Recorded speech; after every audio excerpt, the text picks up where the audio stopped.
I'm not going to accept your apology. You're suspended for 60 days. We need someone to take your place. We need Charlotte Flair. It's Talkamania.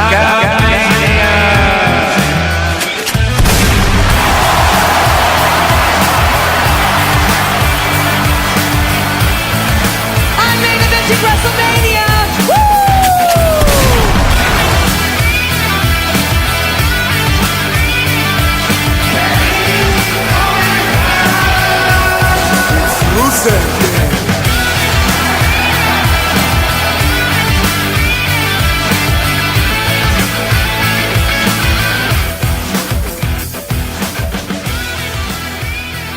Ladies and gentlemen, welcome to another episodic adventure. It's Talkamania. I'm your co-host Dez, here with my Heart Foundation brother, J-Bum. Say hello, J-Bum. What's up, man? What's up? You got enough snow where you are? Yeah, well, we're not that far apart. Come on, buddy. Well, I got like how many feet did you get last night? How many feet? Yeah. I mean, I don't know, maybe 1.5, 2 feet. Yeah, okay, me too.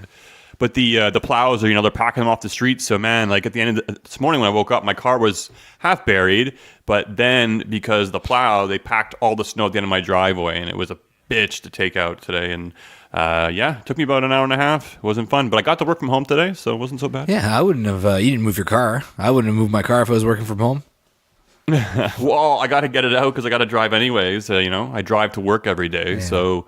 but it wasn't so bad. I took out all the snow out of the driveway, and then I kind of just backed my car off with all the snow on it, and then just knocked it into the road that way, cutting corners. Somebody else's problem. Not bad. Yeah, man, shitload of snow. I got stuck this morning shoveling. I was like 15 minutes late for work, even though. You should see this guy's house, man. He's such a lazy bum that he doesn't even shovel his stairs. So his stairs just complete front of his house is just covered in a mountain of snow. Why? He just goes into the garage. Why would I ever shovel my stairs if I don't use them?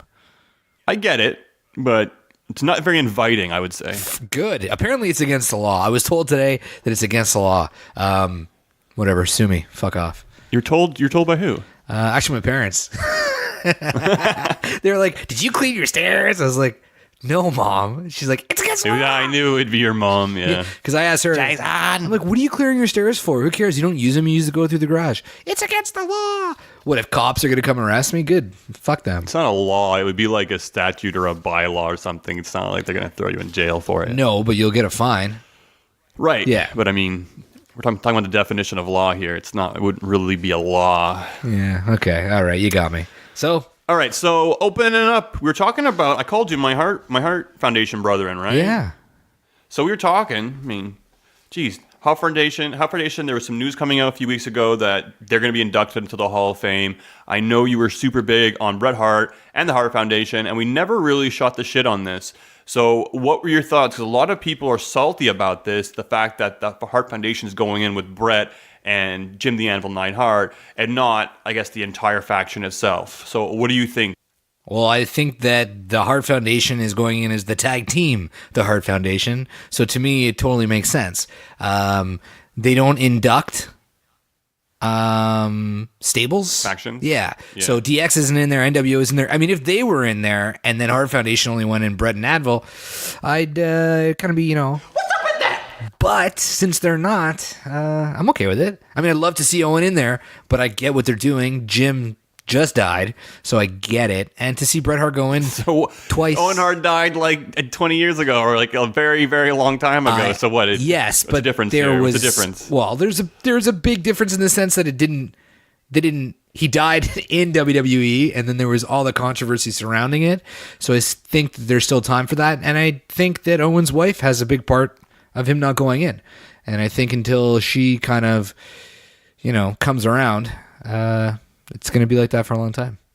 Yeah, I think that's pretty much it. No, it's funny because we were talking about this, and when I heard about it, I was a bit salty because they're putting the Heart Foundation in, and for me, that was a loophole to potentially get Owen in there without directly, putting Owen in there. And I know his wife was always causing a stink, and won't have him involved with anything WWE, which is sad. Even the Hart family, Bret is very vocal about the widow being the way she is and not letting Owen take his rightful place in the Hall of Fame, which he definitely deserves.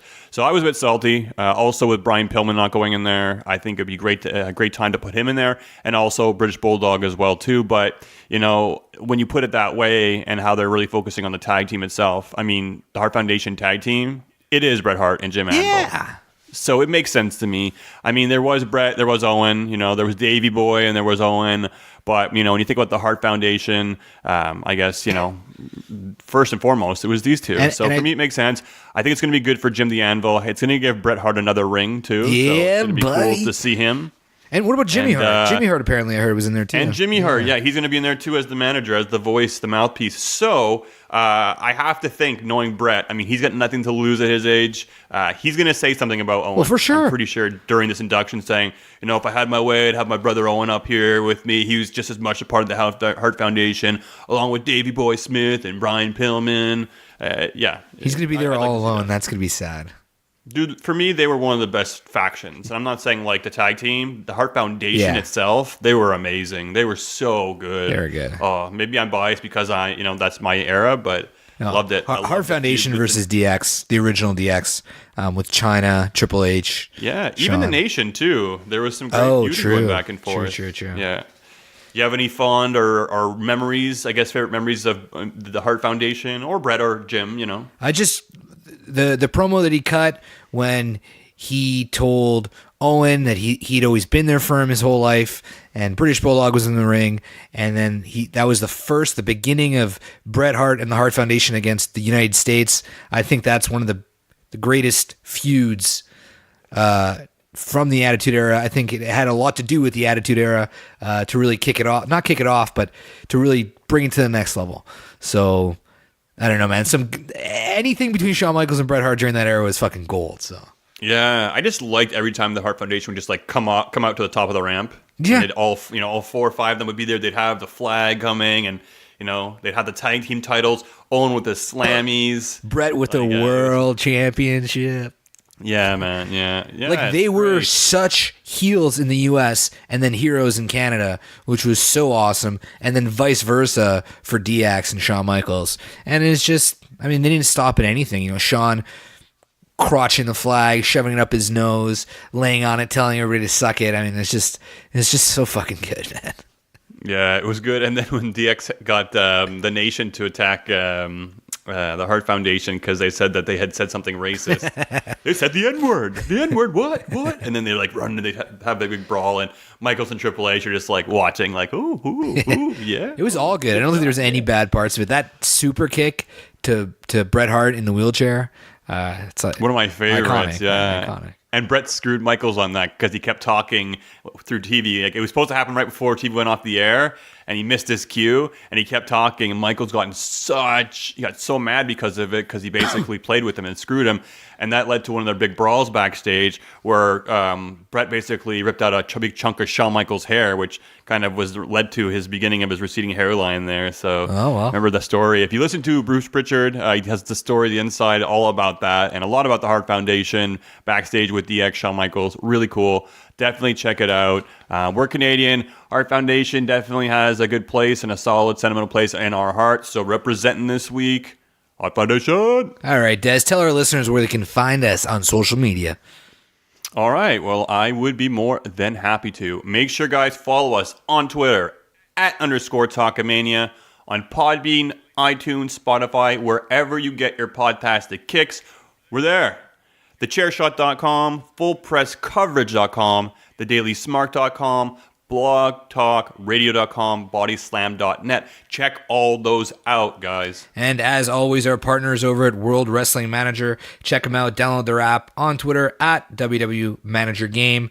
And of course, our friends over at Full Press Coverage @FPC_Wrestling. Don't forget to check out our prediction show and pre-show for Elimination Chamber live this Sunday. Baby. 5:30, and you can check that out on Full Press Radio. If you want some merch, head on over to ProWrestlingTees.com/Talkamania, and if you're into vids, check us out on Twitch, twitch.tv/Talkamaniacs. What? All right, let's dive into this. It was another week, in WWE wrestling that was a bit lackluster, but we're going to try and make it as interesting as possible. The talk of the week, of course, again, is Becky Lynch, Charlotte Flair, Ronda Rousey. We saw Charlotte not even implemented. She's replacing Becky as of right now in the WrestleMania main event against Ronda Rousey. Des, is this lazy storytelling or is this actually the right move to make? Well, I think we knew, or we were hoping it wasn't going to happen, that Charlotte was going to be thrown into this triple threat. So for me, I was hoping it was just not going to happen. Now that it's inevitable, it's going to happen, I try to stand back and think, well, why? Why is this happening? I have to think that they're protecting Ronda Rousey.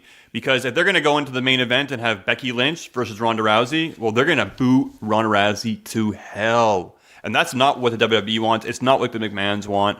So not only they're finding a solid place to put Charlotte at WrestleMania main event, they're putting her in this match, having her draw all this heel heat. That way she'll share the heat or it'll be more focused on her. Also, if Ronda loses, well, Charlotte can eat the pin and Becky can win, or, Charlotte can pin Becky. So we'll see what happens. So now I've come to the conclusion, this is going to happen. So let's see. How are they going to do it? Is it going to work? And for me, okay, I'm not happy with it, but it's all right. It's all right-ish. Because think about this. Ish. Yes, ish. This is very similar to the whole Daniel Bryan, tons and tons and tons of adversity coming your way, having to overcome obstacles, and then, making your way to WrestleMania and having that moment. I think Becky's going to obviously get her way back into this matchup. The WWE is not stupid to some degree when it comes to certain things. We saw that this week with Raw. Becky opened and closed the show. It was an attempt at a ratings sandwich. They know that she's the number one talk of the WWE. So they're putting her in opening, give her the whole episode to think about an apology, which I thought that was kind of stupid. Lazy. The whole apology thing. Yeah, and then her backstage getting advice from certain people and, she should be tough and not giving a shit, but, it's kind of... And then she apologizes in the end, which is like, okay, I mean, she's tough. She maybe could kick some ass or did something instead, but she apologized. And then even after apologizing, they made her look stupid because it didn't even pay off. McMahon comes out, doesn't accept the apology, and throws Charlotte in the mix. So mixed feelings there. But we were talking. You came up with a pretty interesting idea on what should have happened. Why don't you share? Well, I don't think she should have apologized. I think that was a little bit silly. I think that, if they were going to remove her from the match, at least have her hold face, either attack Triple H and Stephanie. Give Stephanie a stunner. If you want to compare her to Stone Cold. Or just give Becky a move that can be pulled off quickly like a stunner. Or even just have her roll her and put her in the disarmer. I don't give a shit. But to have her apologize and then take her out of the match is kind of, I don't know, like a lose-lose. I get what they're doing. I don't think it's the right move. I think if they can kind of... I guess it would be kind of ripping off Daniel Bryan too much to make her go through Charlotte and then Ronda. I get that they want to protect Ronda, but I think Ronda could come back from a loss. I think Ronda could come back from going out at WrestleMania as a big heel. I think she can come back a face. I mean, we've seen a million other wrestlers do it. It's really not a big deal. I don't know. I just feel like it could have been done every other way but this way. However, like you said, we knew it was coming, and I guess now we could sit back and watch where it's going to go. You have to assume at Elimination Chamber, Charlotte's already said she's going to be there, front row, watching Ronda versus Ruby. And I would assume that the man's going to make an appearance as well. Yeah, she already hinted on social media as well, too, that she'll be keeping an eye on the match or, having to do something about the current situation. But I remember when you told me about that, she goes back at the end of the night and then instead of an apology, or she gives an apology and then stuns them, that would have been, crowd would have, they would have lost their shit. Unless the stunner sucked. That's the only thing. And that's a risk. I actually went back and watched her do it to James Ellsworth, and she did it to Charlotte Flair about a month ago on tour. It wasn't that great. Well, see that? So, you need to put that, Stone Cold calls it the stank. Yeah. And it's kind of like that kick and like that jump midair twist that he kind of would pull off, instead only he could do it. Robotic. It's usually robotic when everybody else does it, and they put too much thought and time into it. But I was also thinking McMahon could have came out instead of being like, I don't like your attitude, I'm taking you out. The Royal Rumble meant absolutely nothing in hindsight. Yeah. It would have been cool if like he apologized and Triple H and Stephanie are like, all you have to do is apologize to us and we'll be okay by our books. And then the man walks out and he's just like, apologize? Champions don't apologize. That shows weakness. And clearly you're too weak to go to WrestleMania. And something like that. Like it should have been a trap. The apology should have been a trap. Yeah, I agree with that. I mean, like I said, any other way but the way it happened. But it did happen. I think that they can come back from this. I think that if they give us a good story, even though they're going to protect Ronda and keep this mainly between Becky and Charlotte, if they can tell that story leading into WrestleMania, I'm okay. If they just keep Becky off TV and make this all about Charlotte and Ronda for the next, 60 days, and then Becky all of a sudden comes back in, a week out from WrestleMania, I think that'll be a failure, and I think that'll lose the interest of the main event, to tell you the truth. That's just me. Well, like you said, we know where they're going now. Now let's sit back, accept the fact this is the direction they're going, and let's see how they do it. I didn't mind the Charlotte Flair promo on SmackDown. Oh, man. She looked good. She looked good, man. People were tweeting that out. And yeah, she definitely did look good. But she also sounded good. Her mic skills are always good. I'm not saying she's the best, but pretty good. No, I think it's safe to say I like the promo. Charlotte is awesome. Charlotte would make a great main event. Charlotte's a huge draw. It's just Becky was going to be a huge draw. So why not use Charlotte as a huge draw in another match? Like, where does this leave Asuka? Where does this leave the SmackDown Women's title, which I voted as the best title of 2018? And now it's an afterthought? Like, unless we get Io Shirai coming up from NXT to face Asuka, where does that poor woman stand right now?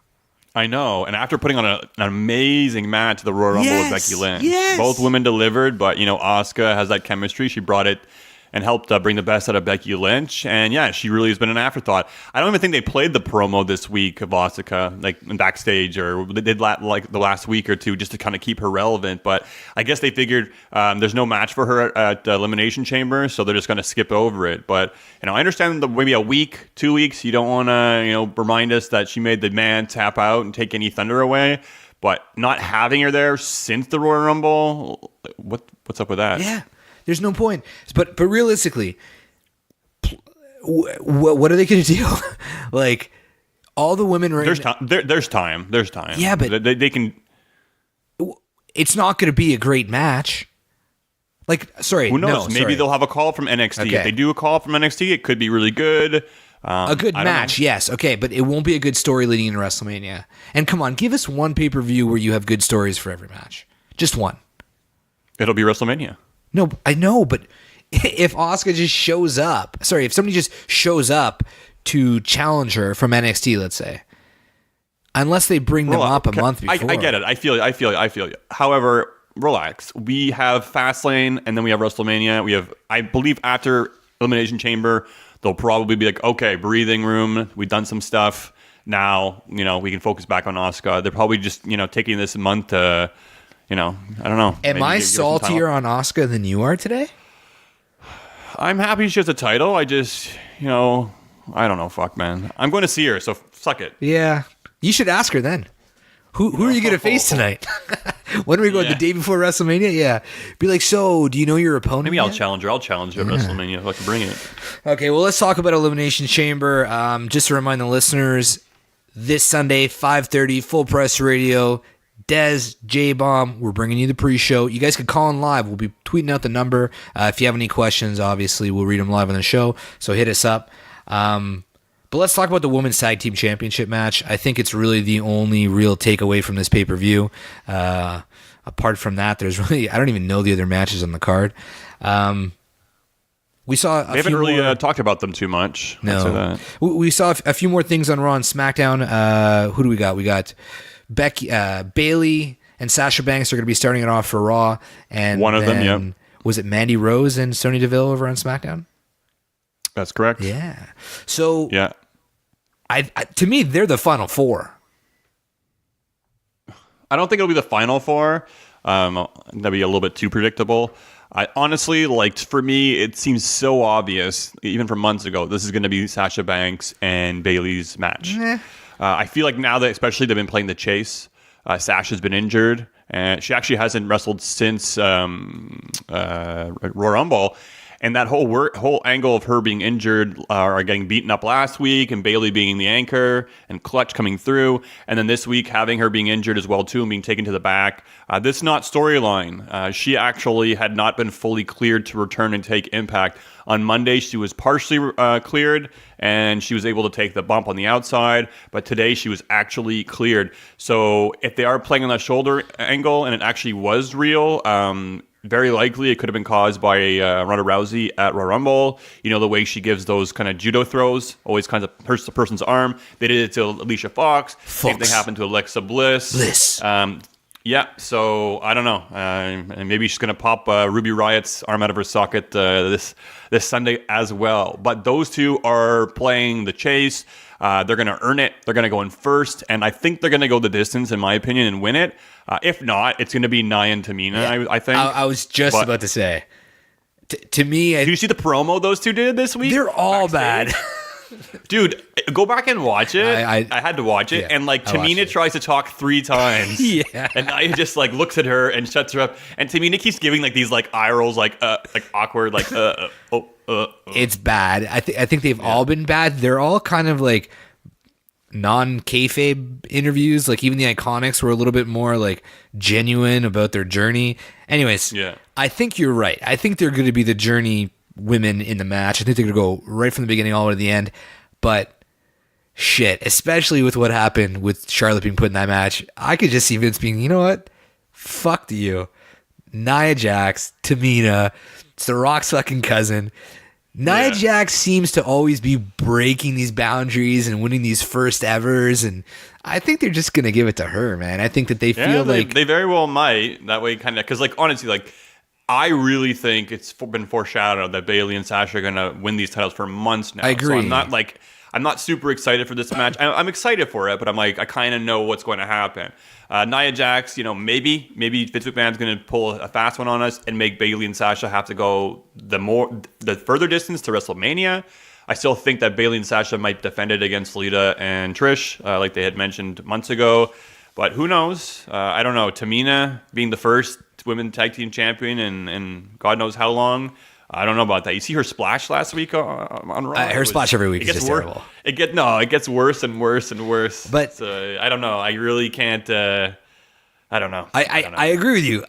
It would be horrible, but I just see it happening. Like imagine the Iconics just walk away with the tag team titles. I don't know. I feel like you need to look forward, and I think that they want to have like this dominant. I think WWE just loves these dominant runs of big fucking people who can't be beaten, and they're going to give that to Nia Jax going forward. That's just my opinion. If it's Bayley and Sasha, is that what I want? No, I'd rather Mandy and Sonya. I think they could do more with the titles than Bayley and Sasha. Bayley and Sasha, they're already fine without them, if you ask me. Yeah, but I feel like they've really contributed enough to the women's, I guess, revolution the past few years that these two seem like, I guess, the right ushers, or the right people to, I guess, put the titles on the first time around. Oh, I would agree, but it's WWE, so I could just see them being like, no, fuck them.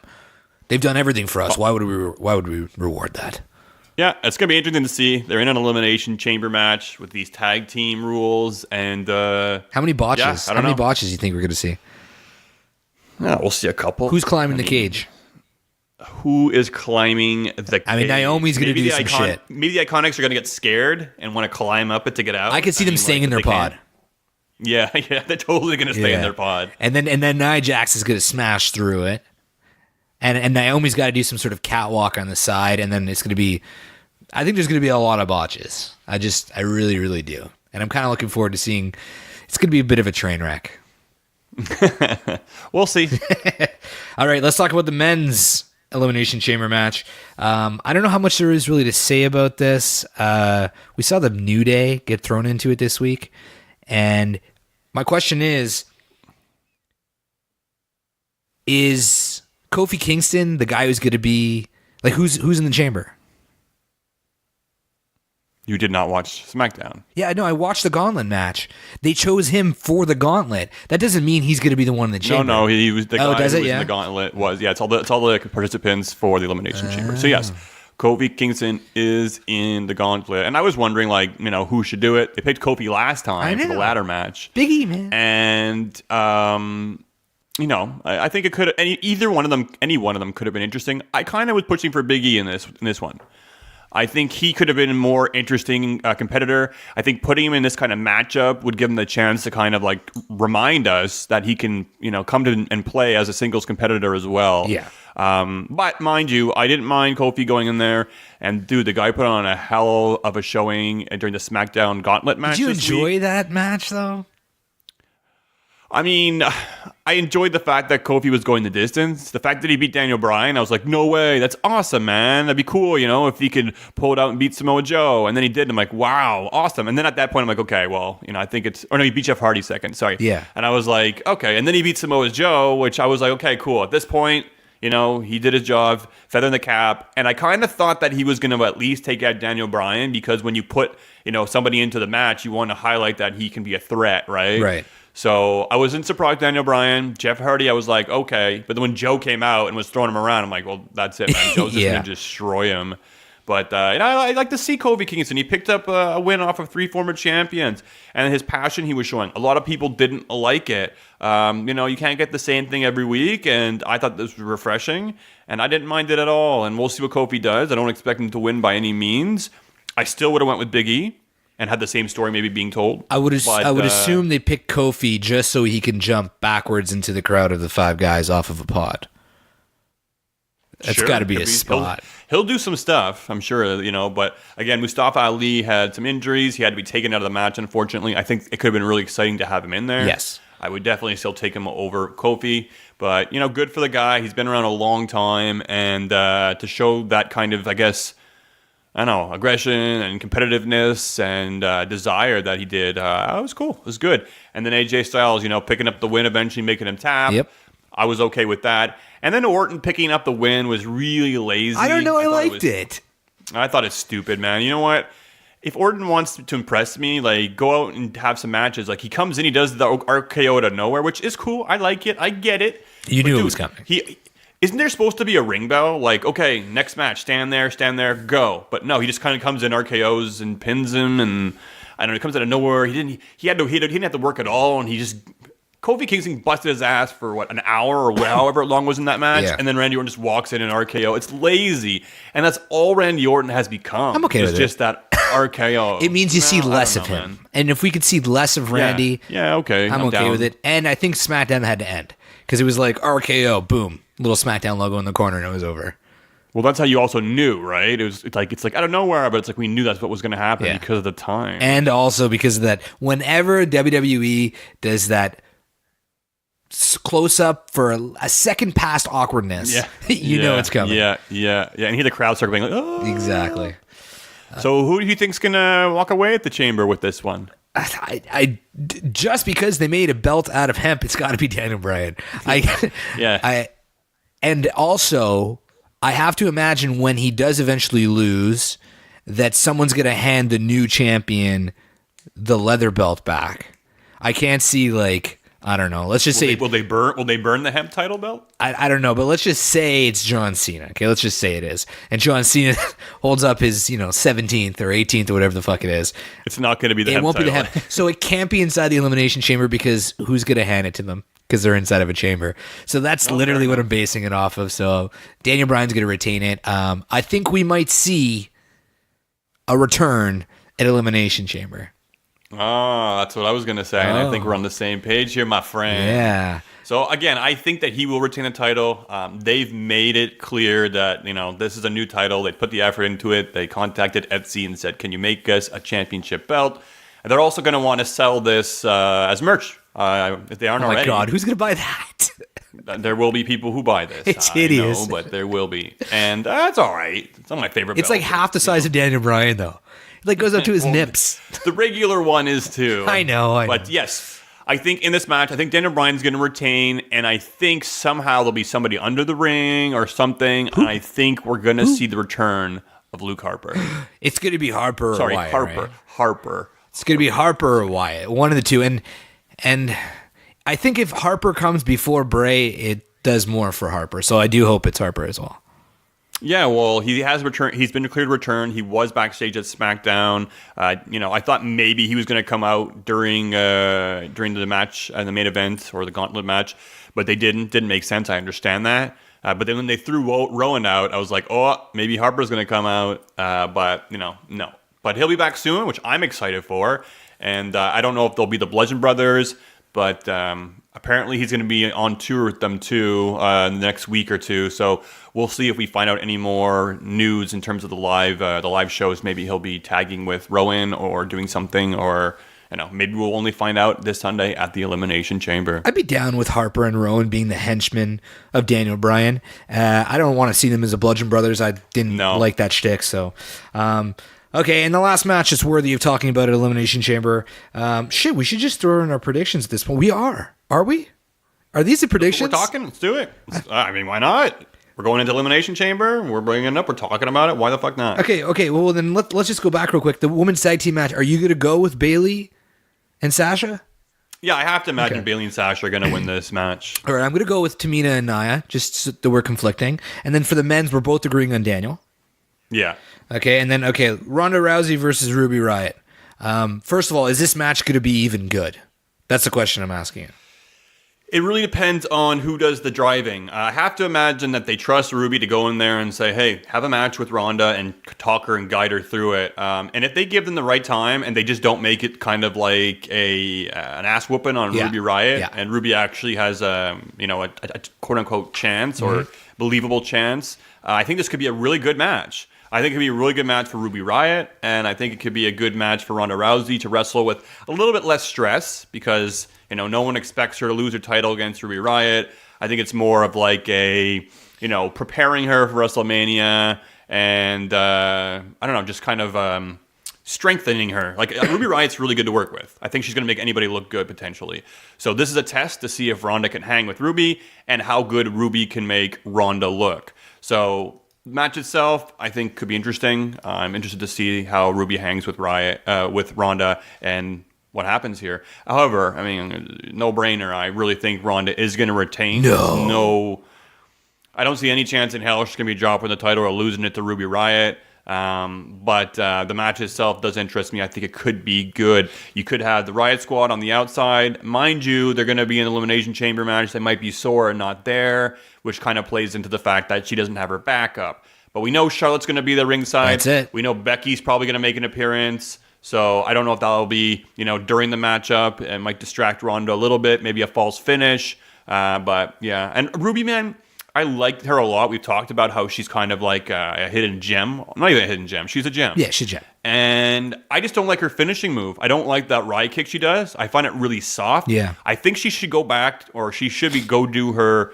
senton, her diving senton, similar to what Akira Tozawa does. However, she does it facing the other way, and every time she does that move, or what did she do it facing the other way? She does it both, I think. But either way, it's like go online, watch her do it.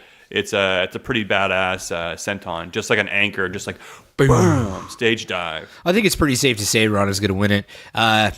I think the most interesting part of that match, I just don't think that Ruby and Ronda are a good matchup, to tell you the truth. So I think the most interesting part of that match is going to be, Charlotte, if she gets involved, or Becky, or if the Riott Squad's around. I think it's going to be kind of, I don't know, one of those matches that's not really like technical, and it's going to be more of a spectacle than anything else. But well, I think the pressure's on Ruby Riott to carry Ronda or help her make this match look good, and I think that's kind of what they're leading on. Similar to with Natty in the beginning, they put them together. Natty was kind of a mentor.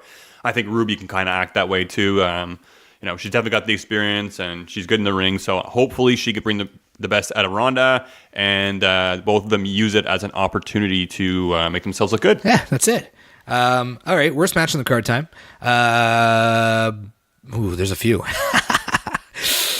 They're equally tied. So I'll just go with the first one: The Miz and Shane McMahon versus the Usos. The Usos. Yeah, I mean, I am somewhat excited for this match just because it's against the Usos. It's a real tag team match. There's no hiding. They're going to bring it. And I wasn't too thrilled with the whole McMiz TV angle this week. It wasn't that great. I find Shane can hang with the superstars, man. Like, he tries to be cool. He tries to cut the promos. He's not and good. And it makes Miz look lame, too. So, I don't know. I'm not really enjoying the whole Shane and Miz thing. The McMiz? You don't like McMiz? The McMiz? Nah. I obviously won't last too much longer because they're going to be, fighting at WrestleMania. So what we hear. But I just felt like when they were doing the promo back and forth, they both both teams kind of just got caught up a little bit. And I don't know, they weren't on their A game. The double super kick was nice. But, I don't know. I don't know, man. Like, I'm not... They won the tag team titles, and I'm not excited for their segments every week. And I told you, it's not an exciting match. The Usos are awesome, but against The Miz and Shane, it's like, who fucking cares? So, yeah. I'm just going to predict the Usos, because I want them to win. Yeah, well, I want them to win, too. And what makes me really sad is I don't think they're going to win, and that's the disgrace, because they're going up against a tag team that's wrestled one time together, is it? They wrestled once, I think, together. And Shane is not a tag wrestler. team titles. And Shane is not a wrestler, and he can't really even hang with the guys when it comes to promos. I like Shane. He does his spots, and he can be interesting to watch, but I don't know. It's kind of a joke, the tag team title picture. It's playing into a longer-term storyline with The Miz and Shane, fair enough. But the Usos being a casualty... really disappointing. I hope it's a DQ, but maybe not. It's going to be the Miz and Shane are going to retain. Okay, Miz and Shane, they're going to retain. Yeah, it rhymes. I'll take it. We got Braun Strowman versus Baron Corbin. I feel like I've seen this so many times. Like new matchups, right? Hold on, new matchups. Braun Strowman versus Baron Corbin. Bobby Lashley versus Finn Balor. Like both these matches. Make this like a last man standing or like a gimmick match. Like then I might be a little bit more interested to see what Braun Strowman could just do to Baron Corbin. But just having a singles match, like either Baron's going to get into self-disqualified or Braun Strowman's just going to squash Baron Corbin. And I don't know. I think the match itself will be It'll be I hope it's one of the first matches on the card just to get it out of the way. I don't know what Braun Strowman's road to WrestleMania is going to be. If it's with Baron Corbin, that's quite sad. But, come on. Baron Corbin, Braun Strowman, they're not going to have him lose against Baron Corbin. So absolutely. Braun Strowman's definitely going to pick up the win here. Yeah, I agree. Braun Strowman, match I really don't care about. Another match we don't care about, Bobby Lashley, Finn Balor. I really don't want Finn to win. As much as I want him to be the IC champion, I just think it's really, really shitty to give it to him at Elimination Chamber. I think it's going to be... I don't think it's going to be a great match, but maybe the next match and the next opponent for Finn Balor will be... You know what I mean? Like the next feud for Finn will be good, and if he has the IC championship, it'll make sense for that feud. So maybe that's cool, but really, I don't know. I'm going to go with Bobby Lashley winning this one too. Cool. So we have Bobby Lashley. I just want to put a footnote out here. It's actually a handicap match. So it's Bobby Lashley and Leo Rush versus Finn Balor. Are you serious? Yeah. Oh, God.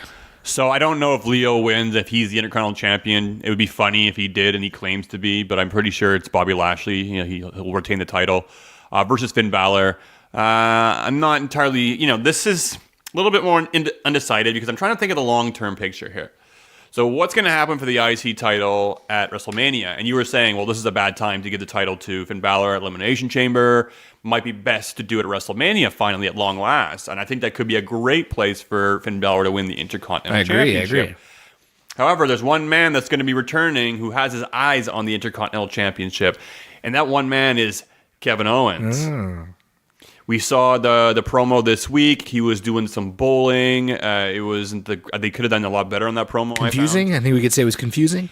Yeah, it was confusing. It seemed like he was going to give us his plans and what he was going to do, and then his turn came up, and he threw a gutter ball. I don't know. I don't know. And people were saying he looked great, and I think he did look great, but I thought the picture of him at the autograph signing, he actually looked like he lost more weight. Yeah.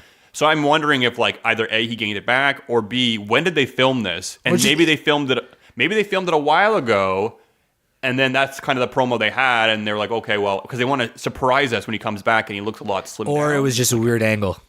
And he looked like he had a super long neck in that photo. I know. Well, he shaved his head, so it looks like it. But yeah, we'll see. But he's coming back, right? And I know one of the things he always wanted to have at WrestleMania was a match with Sami Zayn or his best friend in the locker room, Finn Balor.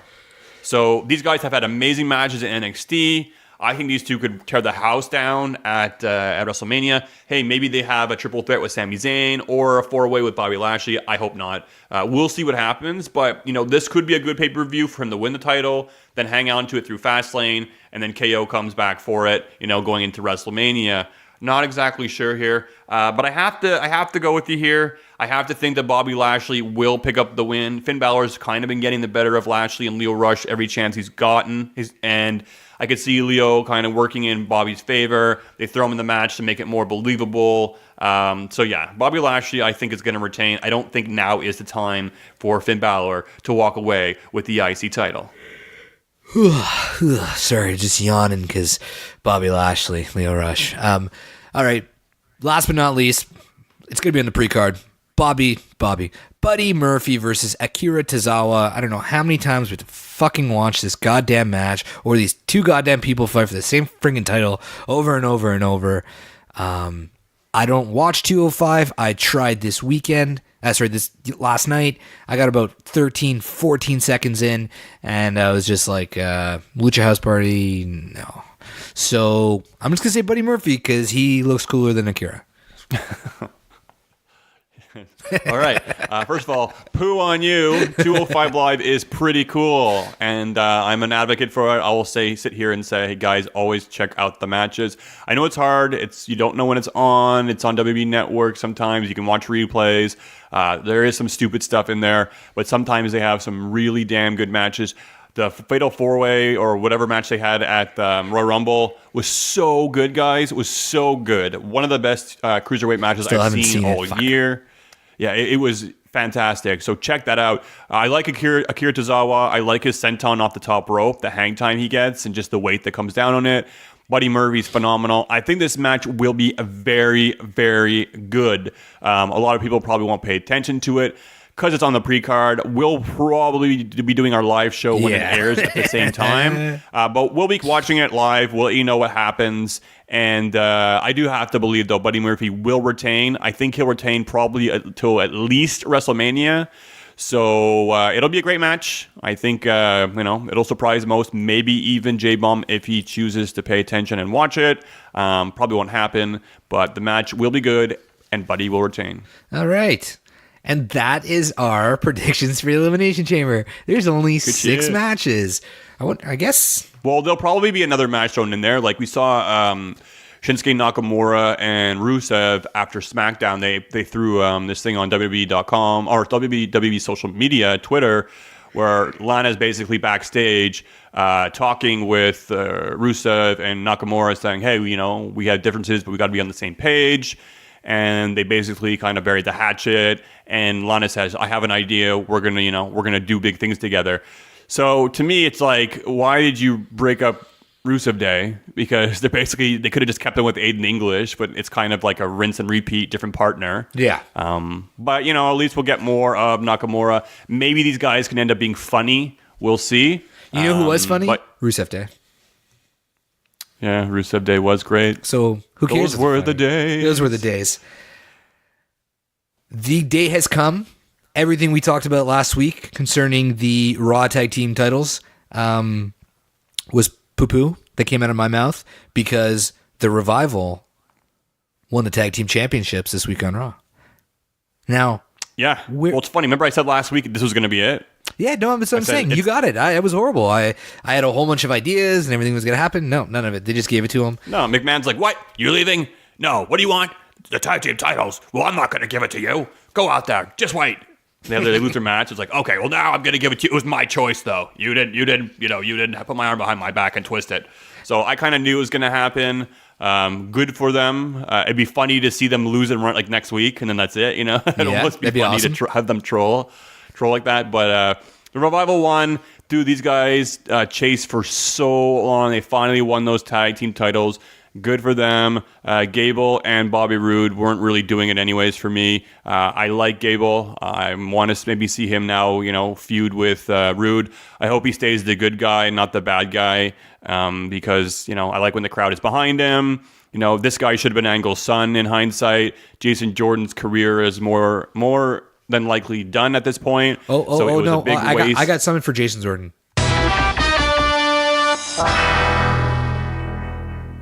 Game over.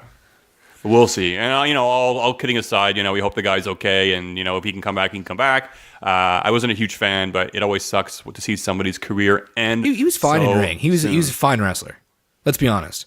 I think because we were just like, we don't want this. We had the son, and we should have went with Gable. It was all bad circumstances. So well, just to tell you how much we like the Revival, we were talking about them, and then as soon as we started talking about Chad Gable and the guy that we should not mention, they became more interesting. I don't get the hype behind the Revival. I don't know where they're going with this. The only thing I want to see them do is lose to the Edgeheads at Fastlane. I don't even want to see it at WrestleMania. I'll see it at Fastlane. Why not, man? Yeah.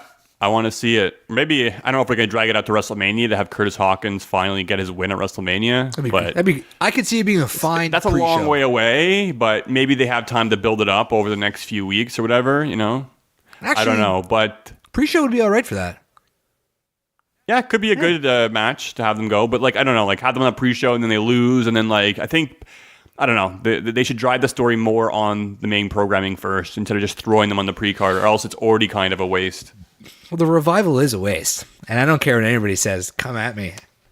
Okay, we're talking about wastes here, right? So Seth Rollins comes out this week, cuts a promo, red hot, fans love it, they're eating it up. He's nursing his back, he can't wait. Out comes Dean Ambrose.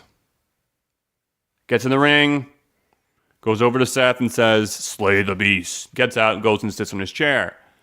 So, water under the bridge, I guess.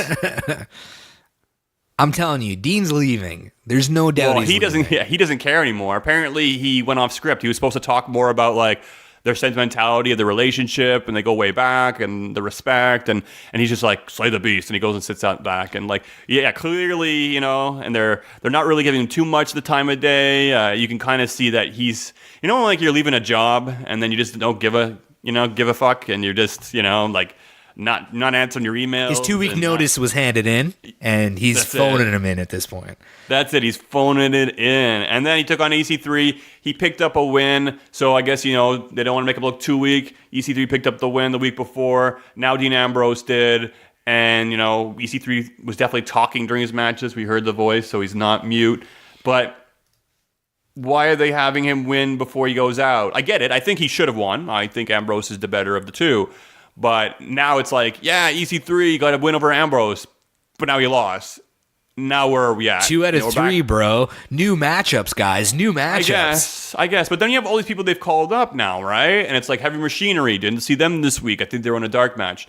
Lacey Evans vanished. Yeah. And Nikki Cross, is she on Raw or SmackDown at this point? They said they're going to try them out to begin with, and she's still going back and forth. Mind you, I like Nikki, so I'm okay with that. Everybody got really hard on that Nikki Cross Ruby Riott match, and they got super offended that they cut to Becky and Ronda. I mean, going into the match, I was really excited. I was like, whoa, Nikki and Ruby, this is going to be sick. The match wasn't good. People were like, it was a fantastic match. Why did they cut from it? It was like hip toss, punch, punch, punch, hip toss, suplex, hip toss. I always find the ending too with Ruby Riott when she uses that her ignition kick, or I'm saying ignition kick because TJP basically has the same move, or in a sense he does the little bicycle kick to the head, form of it. Her Riott kick, and you can kind of tell when she's going to do it. She's kind of just you can tell in the refs okay, bring it home, and they quickly just go into some kind of exchange where she hits it, and it's super weak and soft. The kick, it's I don't know. Not a fan of it, man. Not a fan. Think it's Gail Kim's move too, where she does the foot to mouth, or eat my feet, or whatever they want to call it. I don't like that move. There's not really many moves that aren't soft in the women's division. I love women's wrestling. I like it more than the men's right now. It's all I think about when I watch Raw and SmackDown. It's all I really focus on. But after watching a couple matches from the one that you sent me with Io Shirai and Kairi Sane, and watching some of the stuff down in, did I say that wrong? No, you said perfect. Some of the stuff that I watched out in NXT and some of the stuff in TNA, I mean, it's like a softened version of what women's wrestling should be. They're amazing superstars. Let's just see a little bit more stiffness to those moves. I want to see that too. I was reading online, like people were talking about Sasha, like, oh, Sasha's coming back. And so many people I see every week, it's like Sasha is the best of all time. Sasha's the best in the, not WWE, the industry. So I have to believe these people don't watch wrestling outside of WWE, or they're just like, I guess standing on her. They or love that or whatever you want to call it. And her entrance music, I have to say, we talked about that previously. If she didn't have that music, she wouldn't be as much of a boss. Which is funny because she comes out, they play her song for 1 second, and then now Bayley's song plays. It should be the other way around. Yeah. But, I don't know. She's definitely not the best in the industry. She's not the worst. I like to see her be a little bit stiff. But guys, go check out other shit. Check out the talent on NXT. Check out Io Shirai versus Kairi Sane. And there's so many great talent out there. And what's Gargano, Candice LeRae, the match she had with the Young Bucks. Remember I showed you that? Yeah. They had the thumbtacks. They put the thumbtacks on the shoe. Yeah, some hardcore super shit. Kick her. She's bleeding everywhere. Like, dude, these women are the shit. Man, trust me. There is better than Sasha out there. Not to knock her. I don't. She's good. Respect to what she's put to this and given to this industry. She's not the best, guys. Come on, she's not the best. No, she's not. So yeah, Seth Rollins, Brock Lesnar, it's still on. I was worried. We're going to WrestleMania. I was a bit worried that. Why were you worried? Well, I don't know. There was, speculation that he was hurt. I could only fucking imagine going to WrestleMania and not seeing Becky versus Ronda and not seeing Seth versus Brock. I'd be heartbroken. Hey, maybe then we get Asuka versus Brock. Dreamer. You're a dreamer. She's wrestled some men. It's been interesting, man. She had some awesome matches against Tajiri. Yeah, Tajiri and Brock Lesnar is a little difference there, bud. Yeah. So, hey, man, let's talk about AEW. Yeah. What's going on, man? So they had their pre-sale, sold out almost immediately. And today they had their Double or Nothing tickets sold out, was it like 4 hours? No, 4 minutes. 4 minutes. 4 minutes. 4 minutes. I mean, reportedly 4 minutes. Who knows? But I guess it's safe to say that the hype is real. They could sell. People are going to start saying scalpers. Who cares? They already sell a bunch on sale for like $1,000, $2,000. But you know what? Enough hype, and you look at the arena's going to be sold out. Dude, who cares if it's scalpers, bro? Scalpers could buy WrestleMania tickets. Scalpers could buy tickets to Fastlane. They're not selling out even from the scalpies. So I saw a lot of people pissed off. A lot of people shouting out to Cody, pissed off that Scalper still got these, said that the pre-codes was a bad idea. Fuck off, guys. These guys, you can't stop it. It's the internet today. It's going to happen. But if it is 4 minutes, wow, that's fucking impressive, man. Super impressive. Really excited for AEW. I'm not going to lie. I was thinking about maybe jumping on a plane, going to Vegas, and watching it myself. Wow. I have no doubt that Talkamania will be at an AEW show in the future. But, man, guys, we're going to be everywhere in the next, 6 to 8 months. We're doing NXT. We're doing WrestleMania. We're doing a Monday Night Raw after WrestleMania. We're trekking back to Montreal, and then we're going to do Raw for the International Superstar Shakeup in Montreal. We're going to see how it is. We might do Smackdown as well, too. And then SummerSlam, Toronto. We're going to hit up that shit, too. So, and you know what else happens before SummerSlam, eh? There's also another NXT takeover. Oh, yeah, in Toronto. In Toronto. Baby. So that's a possibility. And you know what? Honestly, with the announcement of Chris Jericho's cruise, I was kind of looking into it, and then I thought, you know what? It's a lot of wrestling for us this year. Not that it's a lot of wrestling. It's a lot of money spent on wrestling. But guys, if you buy enough Talkamania shirts, maybe we'll go. Yeah, we'll interview some wrestlers, and we'll do some crazy shit, man. We'll get drunk. We'll have a drink with Chris Jericho. Yeah, and AEW is going to be there, which is really, really cool. So I'm sure it's going to be something. No more Ring of Honor. They actually got rid of Ring of Honor this year, and they're bringing in AEW. It's going to be in January 2020, guys. Maybe Talkamania will be there. It's a while away, but we'll see. Again, we're going to be busy. We're going to be all over the place. Who knows what's happening? Maybe Talkamania will be no more. Maybe we'll do the WrestleMania trip, and I will kill J-Bomb and put him in my trunk and drive it off a bridge, because I got to spend a long time with this guy, man. God, you don't know what it's like. There's a reason we don't record in the same place. That got aggressive. So other news with AEW, obviously everybody knows Kenny Omega.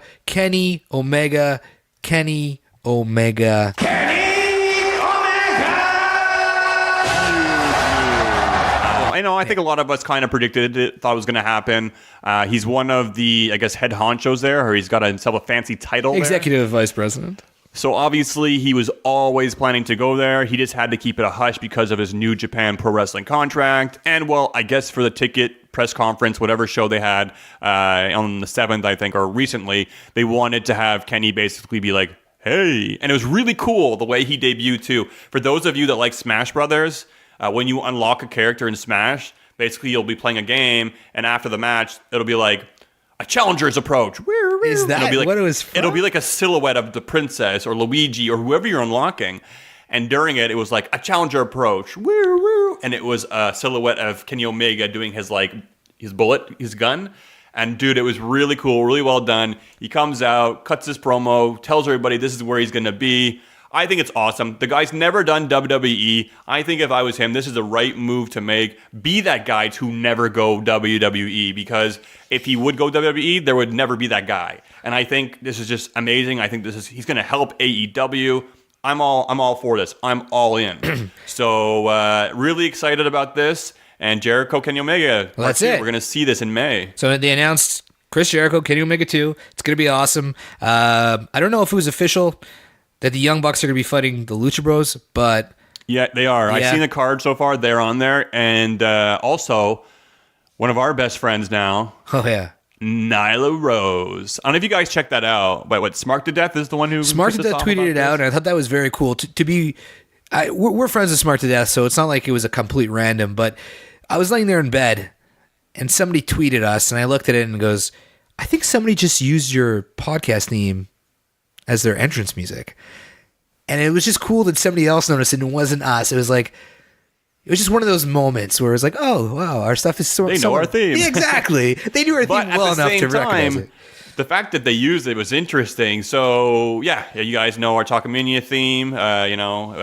We play around with it. We make different versions every week. Theirs was edited a little bit too, but, you listen to it. It's our theme, man. Nyla Rose, she is our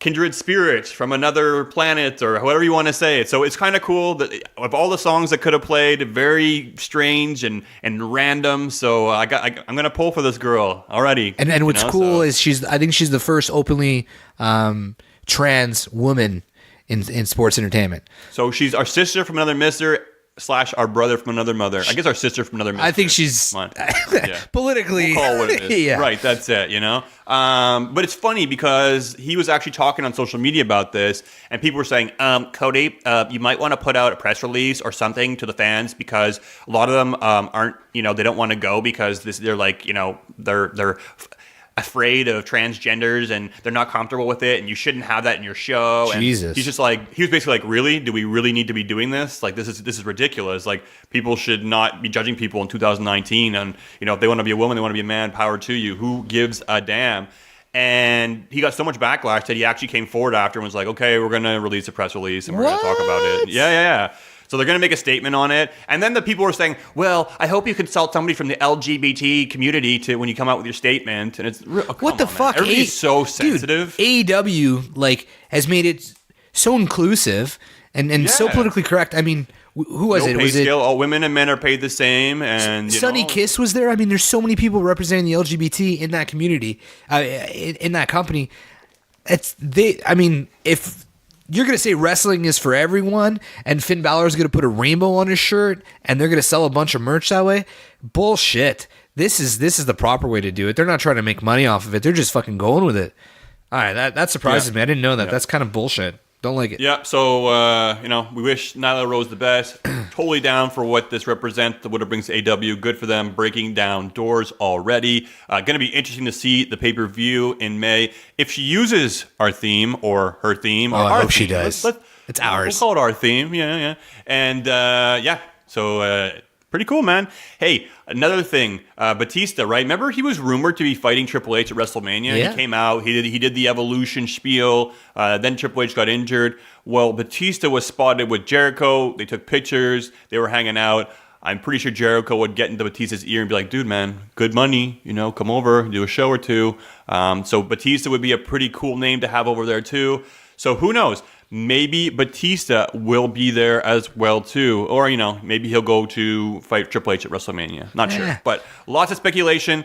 People aren't sure what's going to happen. Dean Ambrose as well too. His contract will be up in April, and in May he might be a free agent that can't show up, and he's from Vegas, guys. So who knows? And last but not least, on the AEW note, strong, heavy rumor is they will have a weekly episodic TV slot in October 2019. Tentative, not confirmed, but guys, things are moving fast for AEW. You gotta be excited.